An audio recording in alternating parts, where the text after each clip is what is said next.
안녕하세요. 매일 새로운 사연을 전하는 읽어주는 사연 라디오입니다. 구독과 좋아요, 많은 공유 부탁드립니다. 오늘의 사연 시작하겠습니다. 안녕하세요. 결혼한 지 4년 된 30대 여성입니다. 제가 오늘 이렇게 여길 찾은 건 이렇게 표현하자니 저도 마음이 편치는 않지만 주제 파악 못하는 신우 때문이에요. 솔직히 집안일인 만큼 저도 얘기를 할까 말까 고민이 많았거든요. 그런데 저도 사람인지라 어디다 속 시원히 말도 못하고 당하기만 하고 있으려니 열받잖아요. 그래서 하소연하러 왔습니다. 남편하고 처음 만났을 당시 제 나이 29, 남편은 33으로 지인을 통한 소개팅이었습니다. 제가 남편과 나이 차이가 나다 보니 첫 만남에 대놓고 결혼 생각을 하고 나온 건 아니라고 말을 했었거든요. 나중에 남편이 말하기를 그때 솔직히 좀 황당했답니다. 나이 29이나 먹은 여자가 내숭을 떤다고 생각했다나요? 하지만 전 정말로 29이란 제 나이가 많다고 생각하지도 않았고 솔직히 아쉬울 게 없었어요. 결혼 생각이 없다는 말도 제 입장에선 남편의 입장을 배려해서 한 말이었고요. 그리고 말이 나왔으니 말이지만 소개팅도 그냥 중간에 주선한 지인이야도 만나보라고 괜찮은 사람이라고 그래서 만났던 거지 해도 그만 안 해도 그만인 상황이었습니다. 하지만 처음 제 마음이 어땠던지 간에 남편은 저를 무척이나 마음에 들어하는 눈치였고 이후로 매우 적극적으로 다가왔어요. 그래서 저도 얼마 못 가 마음의 문을 열고 2년의 진지한 교제 끝에 부부의 연을 맺게 되었지요. 결혼까지 이르는 과정에서 크게 어려운 부분은 없었습니다. 양가에서 반반씩 지불하여 신혼살림을 시작할 아파트 한 채를 마련해 주셨고 그 외 예단부터 시작해서 혼수도 서로 뒷말라오지 않을 정도로 적당한 선에서 남들 하는 만큼 했거든요. 구체적으로 하나하나 따져보진 않았지만 양가에서 지출한 총금액만 놓고 보자면 남편 쪽이 40, 저희 쪽이 60 정도 했을 거예요. 외동인 저와 달리 남편은 위로 시집안 누나가 있었는데 이로 인해 어머님 아버님이 돈 쓰는 데 있어서 나중에는 주저하시는 게 눈에 보였거든요. 그걸 눈치채신 저희 부모님이 배려하시는 마음으로 조금 더 내주신 걸로 알아요. 결혼 당시 저는 대학 졸업 후 운 좋게 바로 시중은행에 취업하였고 남편은 대기업을 다니고 있었습니다. 그리고 결혼은 현실이다 보니 앞으로 먹고 사는데 솔직히 큰 문제는 없겠다고 생각을 했지요. 제 연봉하고 남편 연봉을 더하면 어디 가서 목에 힘 꽤나 줄 정도까진 아니더라도 남들 하는 거 어느 정도 흉내는 내고 살겠구나 싶었으니까요. 그리고 실제로 지난 3년 동안은 어느 다른 부부들처럼 작은 다툼이 종종 있기는 했어도 결혼 자체는 하기를 잘했다 싶을 만큼 비교적 원만한 생활을 이어갔어요. 하지만 지난해 남편이 뜻밖의 이야기를 꺼냈습니다. 남편이 일하는 부서에 해외파 매니저가 새로 왔는데 자기가 해외파라 그런 건지 국내파 직원들을 대놓고 무시를 한다고요.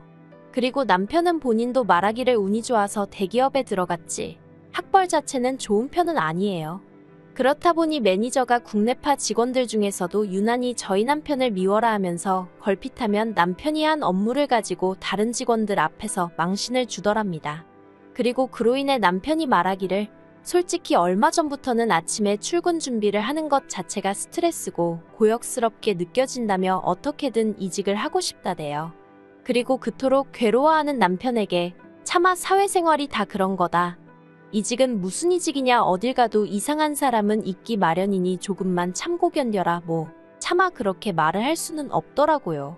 아쉬운 마음이 크긴 했지만 남편의 결정을 믿고 따라주겠다 했습니다.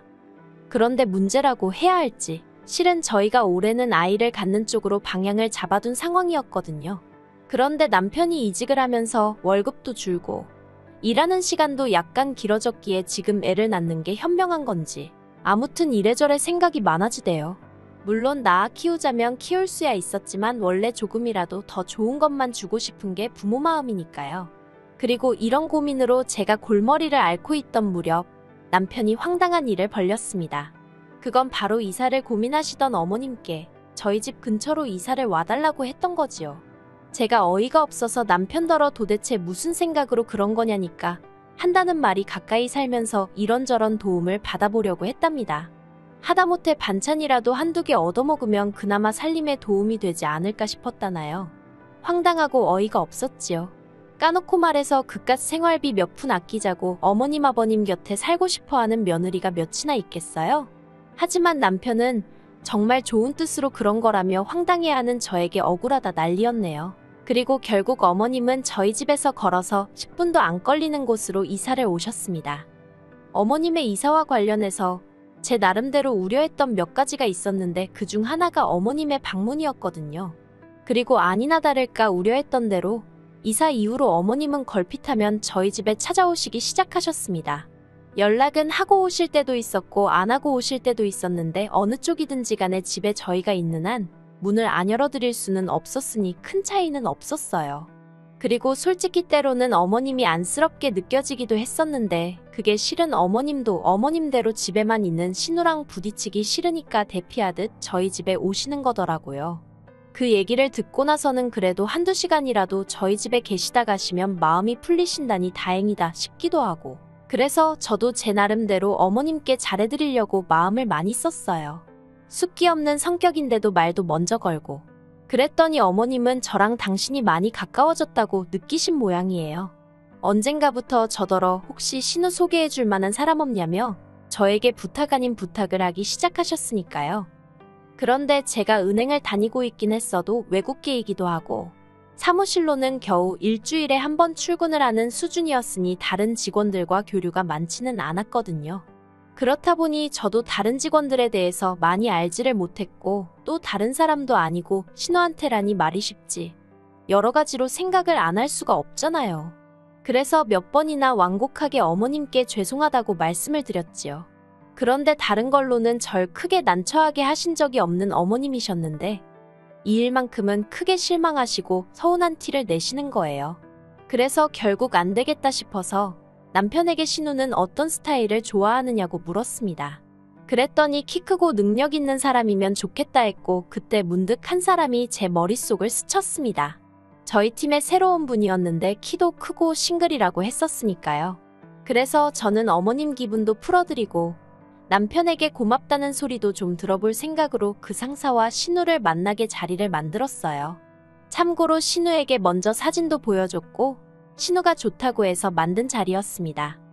그리고 그렇게 두 사람이 만났는데 일단 신우는 제 상사가 싫지 않았던 모양이에요. 외모도 나쁘지 않고 매너도 있더라며 내심 또 연락이 오기를 기다리는 눈치였으니까요. 하지만 저희 상사는 저에게 문자로 어쨌든 신경 써줘서 고맙다는 연락을 해오긴 했지만 솔직히 저희 신우가 마음에 들지 않았던 눈치였습니다.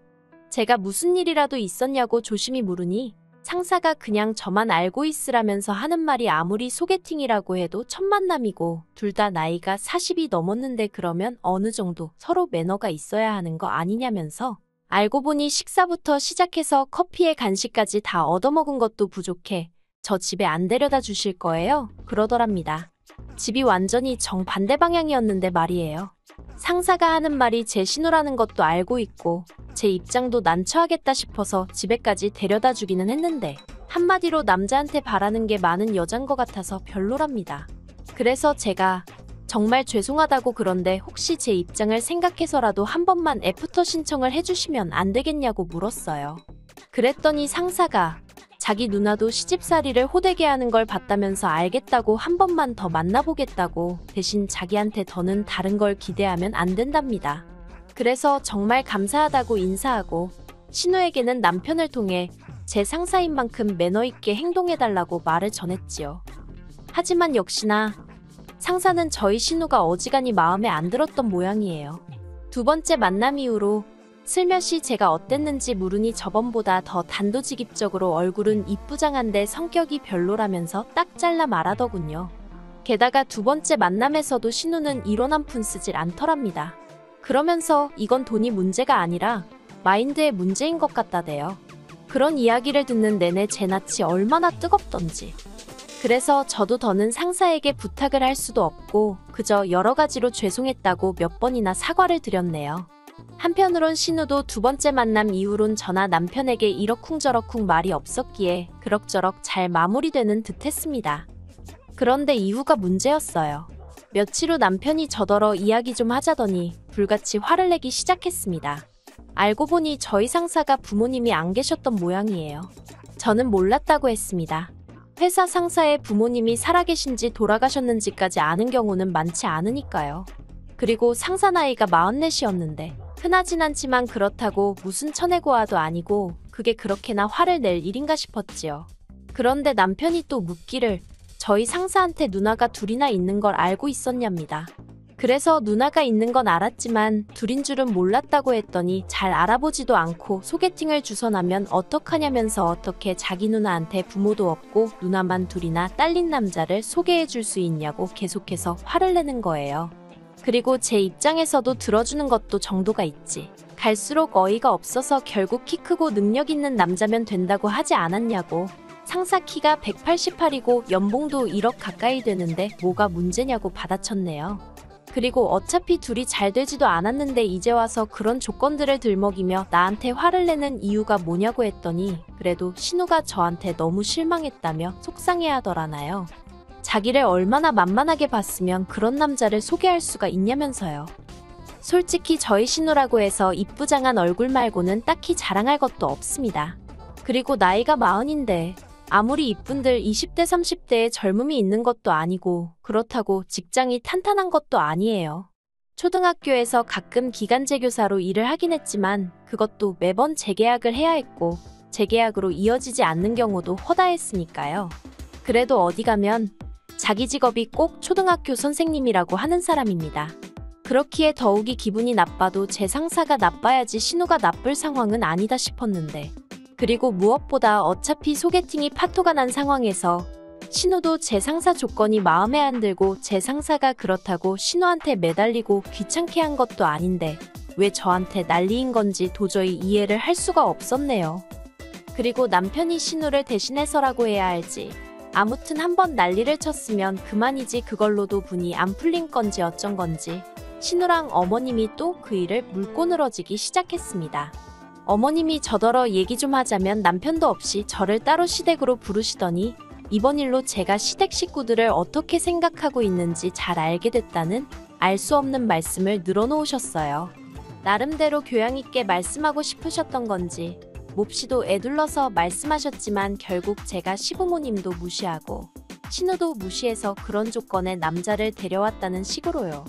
그리고 저도 남편한테 한번 당한 것도 억울한데 어머님까지 나서서 이미 파토난 소개팅을 가지고 저한테 가타부타 하시니 저는 듣고만 있기가 너무 억울했습니다. 그래서 저도 확인사살 시켜드리는 기분으로 하나하나 따지고 들기 시작했어요. 교양이고 뭐고 그런 게 무슨 소용인가 싶어서 신우 조건으로 솔직히 초혼자리 찾기가 얼마나 어려운지 아시냐는 소리까지 했지요. 그랬더니 어머님이 정말 시쳇말로 개거품을 무시면서 그러면 너는 내 딸이 어디 후처자리나 알아봐야 한다는 소리냐고 악을 쓰시길래 그게 아니라 신우도 나이가 나이인 만큼 상황 판단을 잘 해야 한다는 얘기라고 딱 잘랐네요. 이 일로 저는 완전히 시부모님 눈밖에 나게 되었습니다.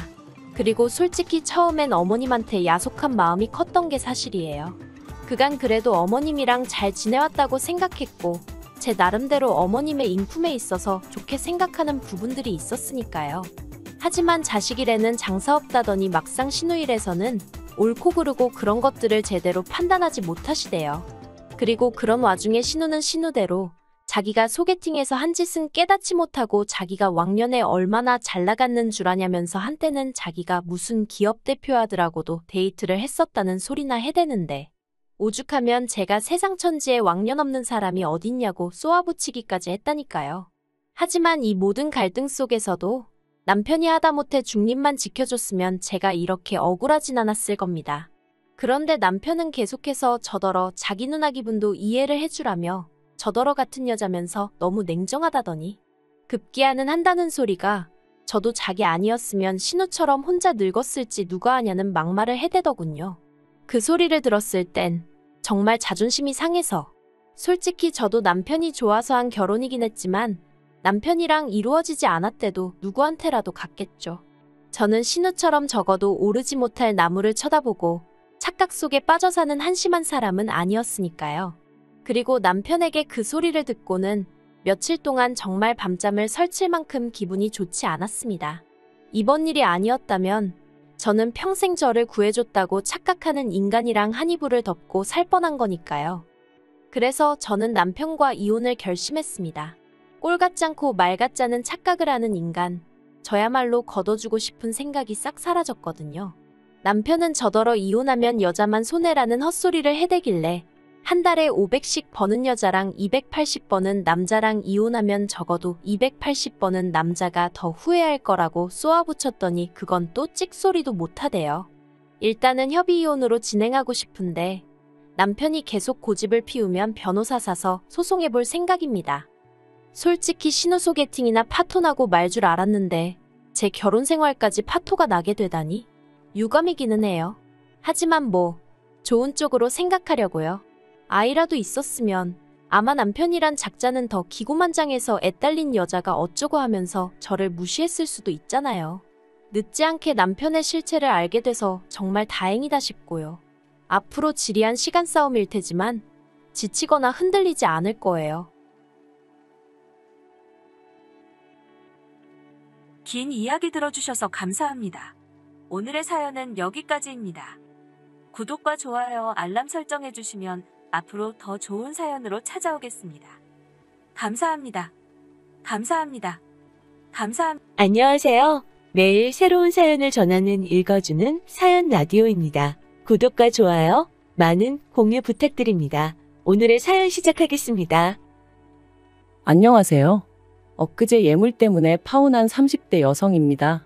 가끔가다 예단이나 예물 때문에 파혼했다는 이야기가 들려오면 결혼이라는 일륜지 대사를 두고 그게 뭐 얼마나 대수라고 파혼까지 하나 싶기도 하고 솔직히 남의 얘기라고만 생각했는데 막상 저한테 닥치고 보니 정말 이런 걸로 이 지경까지 될 수도 있구나 싶네요. 남자친구하고는 회사 동료의 소개로 처음 만났습니다. 당시 저는 연애에는 크게 관심이 없었는데 회사 동료가 사람 하나 도와주는 셈치고 나가달라 부탁하여 나간 자리였죠. 그리고 나중에서야 알게 된 게 회사 동료가 야구인가 뭐를 보러 가는데 그게 티켓팅하기가 엄청 힘든 거였대요. 그런데 그걸 제 남자친구가 도와줘서 감사의 뜻으로 소개팅을 해주기로 했었다나 어쩐다나요. 회사 동료는 그게 무슨 재밌는 이야깃거리라도 된다는 듯이 저에게 떠들어댔지만 솔직히 저는 그 이야기를 들었을 때 기분이 그다지 좋지만은 않았어요. 뭐랄까, 저랑 회사 동료가 그렇게 가까운 사이도 아니었는데 뭐 그래도 어쨌든 소개팅 자리에 나갈 때만 하더라도 그런 이야기까지는 몰랐으니까요. 아무튼 그렇게 약속 시간에 맞춰 나갔는데 남자친구가 먼저 나와 있었습니다. 깔끔한 차림새에 약간 긴장한 듯한 표정이 왠지 호감이 갔어요. 그리고 남자친구도 하는 말이 뭐 저한테서 후광이 비추더라는 둥. 이거야 뭐 가까워지고 나서 했던 이야기니까 저 기분 좋으라고 한 소리였겠죠. 어쨌든 확실한 건 저도 남자친구도 서로에게 좋은 첫인상을 받았고 그래서 이후로도 누가 먼저랄 것 없이 가벼운 안부를 주고받으며 조금씩 가까워졌어요. 2달 뒤에는 남자친구의 고백으로 정식으로 사귀는 사이가 되었고요. 사귀는 동안 남자친구와는 크게 싸우고 그런 것도 없었어요. 물론 서로 다른 두 사람이 만나 맞춰가는 과정이었다 보니 어쩔 수 없이 부딪히는 일이 생기기도 했지만 그게 그렇게 큰 싸움으로 번지는 법이 없었죠. 특히나 저는 매사가 좋은 게 좋은 거라는 생각에 정말 제가 고집하는 한 가지가 아니라면 대부분의 것들은 상대 의견에 따라주는 편이었거든요. 그러니 다툴래야 다툴 이유가 없었달까요? 그러다 저희가 사귄 지 2년째 되던 해 남자친구 부모님이 먼저 결혼은 언제 할 거냐며 남자친구를 통해 제 생각을 궁금해하셨습니다. 남자친구 나이가 36이 되었으니 그런 질문을 하시는 게 이상한 일은 결코 아니었죠. 하지만 저는 남자친구보다 4살이나 어렸고 특히나 요새는 여자들도 다들 경력 단절을 이유로 결혼을 좀 늦게 하는 추세잖아요. 당장 제 친구들도 대부분이 미혼이었고요. 그래서 저는 결혼이 급하지 않았는데 하지만 무조건 남자친구한테 기다리라고 할 수도 없는 노릇이었기에 조만간 해야죠 하고 적당히 넘어가려고 했어요. 그런데 남자친구 말이 어머님께서 만약에 결혼 생각이 없는 거면 차라리 헤어지라고 하셨다는 거예요. 그래서 자의반타의반으로 결혼을 좀 서두르게 되었습니다. 그렇게 본격적으로 결혼 이야기가 오가면서 피하고 싶지만 피할 수 없는 주제들로도 남자친구와 대화를 나누게 되었는데 그중 하나가 바로 경제적인 부분이었어요. 막연히 남자친구나 저나 별반 차이가 없을 거라 생각은 하고 있었지만 그래도 서로 모아둔 돈은 얼마나 되는지 양쪽 부모님께서 어느 정도 도움을 주실 수 있는지, 혹은 도움을 드려야 하는 상황은 아닌지, 대략적으로라도 이거저거 파악을 해두는 게 좋겠더라고요. 그리고 다행스럽게도 제 예상대로 아주 딱 들어맞는 것은 아니었지만 남편이나 저나 모아둔 돈도 비슷했고 양가의 재산 규모도 비슷한 수준이었습니다. 그래서 신혼집과 결혼에 수반되는 비용도 반반 부담하기로 이야기가 되었어요. 솔직히 요즘 시대에 남자 혼자 집을 해오는 일이 흔한 일이 아니라는 건 저나 저희 부모님도 잘 알고 있었으니까 반반 결혼을 한다는 게 그렇게 이상하단 생각도 아니었고요. 그런데 결혼 이야기가 오가는 와중에 제가 청약에 당첨되었습니다. 3년 후 입주 예정이었지만, 그리고 지금 집값이 많이 떨어지긴 했지만 그럼에도 불구하고 여전히 주변 시세보다 훨씬 저렴하게 입주할 수 있는 곳에 당첨이 되었어요. 그러자 저희 집에서는 저더러 넌 참 운이 좋다, 복덩이다 하며 축하해 주셨습니다. 남자친구 부모님도 남자친구를 통해 축하한다 해주셨고요.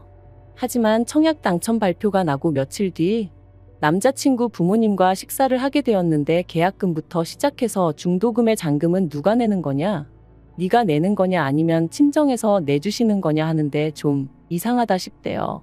저는 당연히 남자친구랑 같이 들어갈 살 집이니 같이 내야 된다고 생각했었거든요. 그래서 제 생각을 그대로 말씀드렸더니 남자친구 부모님께선 그건 경우가 아니랍니다. 제가 청약을 넣을 때 당신들하고 상의를 한 것도 아니고 그렇다고 남자친구의 의견이 반영된 것도 아니지 않냐면서 제 독단적으로 내린 결정이니 그건 전부 다 제가 부담하는 게 맞다는 거였죠.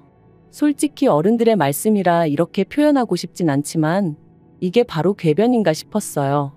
남자친구 부모님이 하신 말씀대로 상의 같은 건 없었지만 그래도 결국 우리 두 사람의 보금자리가 될 건데 그걸 어째서 저 혼자 부담해야 한다는 건지 말이 안 된다는 생각뿐이었죠. 그래도 이때는 아직 입주까지는 최소 3년이나 남아있는데 벌써부터 남자친구 부모님과 이걸 주제로 왈가왈부해야 하나 싶더라고요. 그래서 그냥 그런가요? 하고 적당히 웃어넘겼습니다. 한편 남자친구와 저는 청약 당첨된 아파트에 들어가기 전까지 어디에서 지낼 것인가를 두고도 계속해서 대화를 주고받았는데 저는 솔직히 남자친구가 살고 있던 오피스텔이던 제가 살던 오피스텔이던 어쨌든 오피스텔에서 지내다 이사하는 게 좋겠다 싶었어요. 가정가구도 대충 쓰던 거 좀 더 쓰다가 새 집으로 이사 들어갈 때 싹 바꾸면 좋겠다 싶었고요. 그리고 그렇게 대충 계획을 세우고 나니까 생각보다 저희 결혼에 돈이 많이 들 것 같지는 않았죠. 그런데 이렇게 결혼식을 준비하기 시작하고 얼마 지나지 않아 어머님께서 생각지도 못한 이야기를 꺼내셨습니다. 예단이니 혼수니 그런 건 여자가 해와야 하는 거 아니냐며 어떻게 할 거냐고 물으셨거든요. 좀 당황스럽기도 하고. 참고로 남자친구랑은 이미 불필요한 허례허식은 전부 다 생략하자고 말이 되어 있기도 했고 양가에도 충분히 알렸었어요. 아무튼 그러면 예물부터 시작해서 전부 다 하고 싶으신 거냐고 여쭤봤습니다. 그랬더니 그런 건 생략하고 예단하고 혼수만 하면 되지 않냐고 하시길래 제가 웃으면서 혼수는 집을 해오는 사람이 없으니 반반하기로 했었고 그러면 예물도 해주셔야 하는 거 아니냐니까. 저더러 너 그걸 꼭 받아야겠니? 하시는 거예요. 이때는 진짜 당황스러운 수준을 넘어서 지금 무슨 말씀을 하시는 건가 싶었는데 사실 그전까지는 좋은 게 좋은 거다 생각해서 어머님 말씀 중 납득이 안 되는 부분이 있어도 설령 나중에 안 할지라도 일단은 네 하고 대답이라도 잘 해드렸거든요. 그런데 자꾸 그러니까 웃는 낯에 침을 뱉으려고 하신다는 게 딱 느낌이 오면서 더는 이러면 안 되겠다 싶었어요. 그래서 네, 꼭 받고 싶어요 했습니다. 그것도 좋은 걸로 오래오래 간직할 수 있는 걸로 받고 싶다고요. 그랬더니 어머님 표정이 싹 바뀌면서 언짢은 기색을 감추지 못하시대요. 하지만 제가 결정적으로 남자친구와 파혼을 결정하게 된 건 단지 어머님이 이런 모습을 보이셔서만은 아니었습니다. 사실 어머님이 아무리 이상한 분일지라도 제 남자친구가 앞으로 평생 제 편이 되어줄 거라는 어떤 믿음이라던가 확신을 주었다면 제가 파혼이란 카드까지 꺼내들진 않았을 거예요. 맞아요. 문제는 제 남자친구였습니다. 지금도 왜 사귈 때는 그런 사람이란 걸 알아차리지 못했을까 싶다가도 사실은 알면서도 좋아하니까. 이것만 빼면 괜찮은 사람이니까 뭐 그런 식으로 제 나름대로 합리화를 시켰던 건 아닐까 싶기도 하고. 예단이니 뭐니 결국 어머님께선 저희 뜻대로 하라고 한 발 물러나셨어요. 하지만 이미 저희 부모님도 상황을 어느 정도 아시게 되면서 특히나 이번엔 저희 어머니가 영 찜찜해 하셨습니다. 저희들이 좋다고 하여 생략하라 하긴 하셨지만 한편으론 그로 인해 두고두고 제가 시댁에서 얘기거리가 되는 건 아닐지 그게 걱정이 되시는 눈치셨죠. 까놓고 말해서 집에 아예 돈이 없는 것도 아닌데 괜히 아무것도 안 해보냈다가 제가 미움이라도 사면 어쩌냐면서요. 그리고는 며칠 뒤 부모님이 고민해 보셨는데 그러면 다른 건 그렇다 치고 차를 한 대 사주고 싶다 하셨습니다. 저는 이미 잘 끌고 다니는 차가 있는데 무슨 차냐고 필요 없다 했지만 그거라도 해줘야 마음이 편할 것 같다 하시면서 제 남자친구는 차가 없으니 둘이서 한 대씩 탄다고 생각하면 어떻겠냐 하시더라고요. 그리고 저는 그동안 차가 없어 불편하다, 자존심 상한다며 속상해하던 남자친구의 모습이 떠올랐고 그래서 결국은 받겠다 했어요. 차가 한 대 더 생기면 남자친구가 얼마나 좋아할지 상상하니까 제 기분까지 좋아졌었거든요. 바로 다음날 남자친구에게 소식을 전하니 아니나 다를까 좋아서 어쩔 줄 모르더라고요. 사실 꼭 그런 것은 아니었는데 남자친구는 거의 저희 부모님이 사주시는 차가 자기한테 주는 선물 정도로 생각하는 것 같았어요. 그리고 저는 잠깐 갈등하다가 그냥 그렇게 생각하게 내버려 두기로 했죠. 어차피 결혼하고 나면 네 거 내 거가 뭐 그리 중요한가 싶었으니까 그걸 굳이 이름표 붙여놓듯 할 필요는 없을 거다 싶었거든요. 아무튼 그래서 바로 딜러샵 여기저기 가보고 예산이 5천만 원 안팎이었기에 그 선에서 남자친구 의견을 거의 100% 반영하여 차를 골랐습니다. 정말 제 취향이라곤 쥐꼬리만큼도 반영되지 않았지만 그래도 남자친구 입이 귀에 걸린 걸 보니 그래, 좋은 게 좋은 거지 하게 되더라고요. 그런데 어떻게 보일지 모르겠지만 누군가는 제가 이상한 거라고 할 수도 있을 테지만 차 가게화까지 하고 온 날 문득 그래도 저희 부모님은 이렇게까지 신경을 써주시는데 남자친구도 그렇고 남자친구 부모님도 그렇고 어쩜 이리 조용하지 싶은 거예요. 솔직히 뭐 양복 한 벌 해주고 이러는 수준이 아닌데 이 이야기가 남자친구 부모님 귀에 안 들어갔을 리가 없는데 싶은 게, 그래도 처음엔 서운한 마음을 감추고 무슨 이야기가 나오겠거니 하고 기다렸어요. 그런데 하루하루 시간이 가고 어느덧 청첩장까지 나왔는데도 정말 저 뭐 필요한 거 없냐고 묻는 사람은 저희 부모님하고 제 친구들밖에 없었습니다. 그러니까 하루는 갑자기 너무 서럽기도 하고 속도 상하고 그래서 자존심을 내려놓고 남자친구에게 나도 뭐 하나 받고 싶다고 했어요. 그랬더니 남자친구가 뭐가 필요하냐면서 화장품? 이러고 묻는데 짜증이 확 나는 거예요. 남자친구 입장에선 어쨌든 저희 부모님이 차를 해줬다고 생각하고 있었으면서 저한텐 기껏 물어보는 게 화장품이냐니. 그래서 아니, 나도 결혼 선물 받고 싶다고 그랬습니다. 당신은 우리 부모님한테 차를 받았으니까 나도 그 정도까지 비싼 건 아니어도 좋은 선물 하나 받고 싶다고요. 그랬더니 남자친구가 잠깐 생각에 잠긴 표정을 하더니 뭐가 필요한데? 하고 물어보대요. 그래서 나는 주얼리 한 세트를 받고 싶다고 했어요. 꼭 다이아가 아니어도 되지만 좋은 브랜드로 평소에 회사고 어디고 자주 하고 다닐 수 있는 걸로 말이죠. 그랬더니 그런 건 얼마나 해? 한 100만 원 하나? 하면서 종로 가서 사면 되냐는데 슬슬 속에서 왜인지 짜증이 올라오는 걸 꾹 눌러 참으며 종로는 브랜드는 아니라고, 나는 누가 들어도 알만한 브랜드에서 사고 싶다고 했어요. 그랬더니 남자친구도 좀 짜증난다는 표정으로 그런 건 나중에 되팔 때 브랜드 값은 하나도 못 받아 그러는 거예요. 어이가 없어서 아니 결혼 선물로 받는다는데 왜 되판다는 이야기가 나오냐고 따졌습니다. 그러자 남자친구가 예를 들면 그렇다는 거라면서 그만큼 브랜드는 그냥 이름표일 뿐이라고 중요한 건 퀄리티를 따져야 하네 어쩌네. 솔직히 이미 그때 마음이 정말 많이 상했어요. 자기 차 사러 갈 때는 예산 초과라고 해도 괜히 외제차까지 보러 다니면서 거들먹거리던 인간이 정작 제가 브랜드 주얼리를 받고 싶다니까 거품이 어떻고 허영이 어떻고 해 되는 게 어이가 없었죠. 게다가 처음 들어간 매장에서 제가 한 세트를 골랐는데 그게 300만 원이 좀 넘었어요. 그리고 참고로 제 한 달 월급이 400 이상이니 저는 그게 저한테 과분하다고는 생각하지 않았습니다. 막말로 제 돈으로 산다고 못 살 것도 아니었다는 얘기예요. 하지만 기왕이면 남자친구나 남자친구 부모님한테 받고 싶었어요. 결혼 선물이란 의미로요. 그런데 남자친구가 직원들도 다 보는 앞에서 입을 떡 벌리고는 이 조그만한 게 귀걸이는 하고 나면 머리카락에 가려져서 잘 보이지도 않는데 이렇게 비싸냐면서 저한테 진짜 갖고 싶은 거야? 그냥 주변 여자들이 하니까 사고 싶은 건 아니고? 잘 생각해봐 막 그러는 거예요. 그러니 제가 얼마나 창피했겠어요. 진짜 쥐구멍이라도 있으면 숨고 싶다는 게 이런 거구나 싶었죠. 결국 도망치듯 매장을 빠져나왔는데 눈물이 펑펑 나더라니까요. 저희는 그 길로 카페에 들어갔고 대화를 나누기 시작했습니다. 남자친구는 저더러 잘 생각해보라면서 300만 원이 결코 적은 돈이 아니라며 저더러 너는 예뻐서 1,000원짜리를 해도 1,000만 원짜리로 보인다는 개소리를 하더라고요. 그래서 제가 그래 300만 원은 결코 적은 돈이 아니지 하며 안 받겠다 했습니다. 그리고는 대신 차도 계약 취소하고 없던 일로 해야겠다고 했어요. 그랬더니 남자친구 눈이 정말 휘둥그레지면서 그게 무슨 소리냐 언성을 높이더라고요. 지금 그거 주얼리 안 사준다고 치사하게 이러는 거냐면서 이럴 거면 가서 사 이러는데 막말로 기분 다 잡쳤는데 제가 무슨 어린애도 아니고 사탕 하나 물려주면 가만히 있고 그런 게 아니잖아요. 그래서 됐다고 생각해보니 내가 문제였다고 그랬습니다.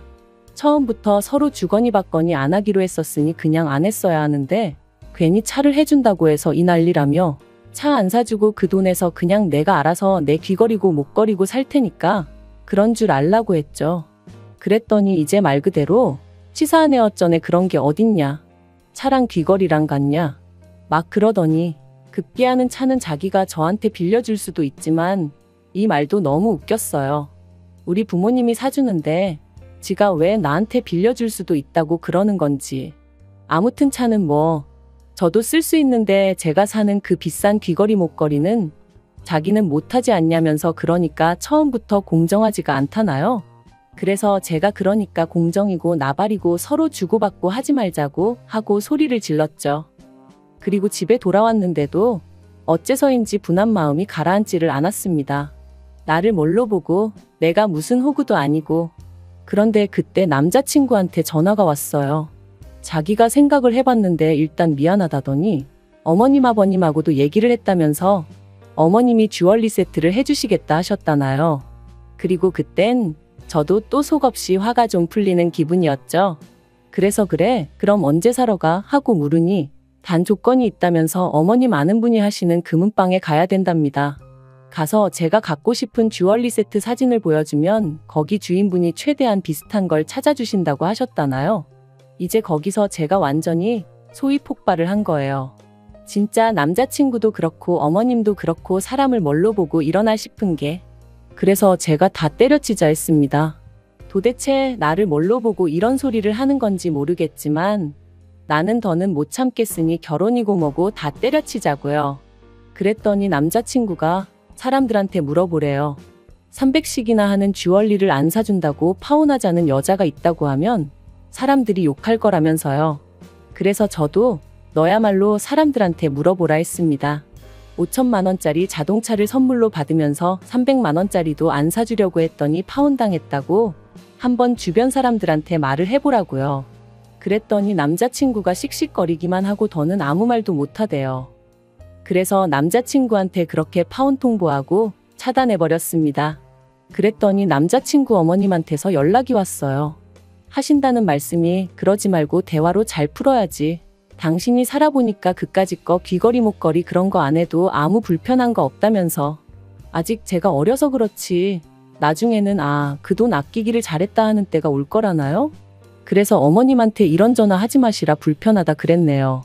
사실 더 심한 말도 퍼붓고 싶었지만 그래도 어른이시고 괜히 제가 한마디 잘못하면 저희 부모님이 가정교육을 어떻게 시킨 거냐 어쩌냐 운운하실 게 뻔해서 말을 아꼈어요. 그리고 지금도 그때를 생각하면 그래서 분하기도 하지만 동시에 잘했다 참는 자가 이기는 거다 싶기도 해요.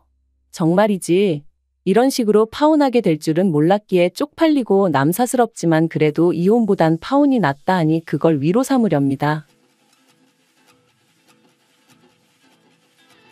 긴 이야기 들어주셔서 감사합니다. 오늘의 사연은 여기까지입니다. 구독과 좋아요, 알람 설정해주시면 앞으로 더 좋은 사연으로 찾아오겠습니다. 감사합니다. 감사합니다. 감사합니다.